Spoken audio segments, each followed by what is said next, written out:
இங்கே தேற்றிடும் ஔஷதத்தின் மூலமாய் கர்த்தர் நமக்கு ஒரு அருமையான வார்த்தை கொடுத்திருக்கிறார். வார்த்தைகளிலும் கர்த்தர் என்னையும் சீர்படுத்திக் கொண்டே இருக்கிறார்.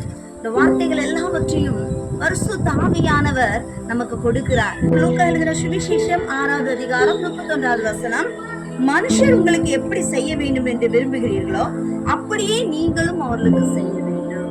நாம சில மனிதர்களை குறித்து ஏன் இப்படி இருக்கிறாங்க, ஏன் இப்படி ஏன் இவங்கிட்ட ஏன் இவங்களுக்கு பொறுமை இல்லை, ஒருவேளை ஒரு சில அங்கலாய்ப்போடு வேதனையோடு கூட நாம் நினைப்போம், இவங்க இப்படி செஞ்சிருந்தா நல்லா இருக்குமே, இவங்க இப்படி பேசி இருக்கலாமே, இவங்க இப்படி நடந்து கொண்டு இருக்கலாமே. இப்படி நிறைய காரியங்கள் நமக்குள்ள ஒரு ஆலோசனையா யோசனையா எழுப்பி கொண்டு இருக்கும்.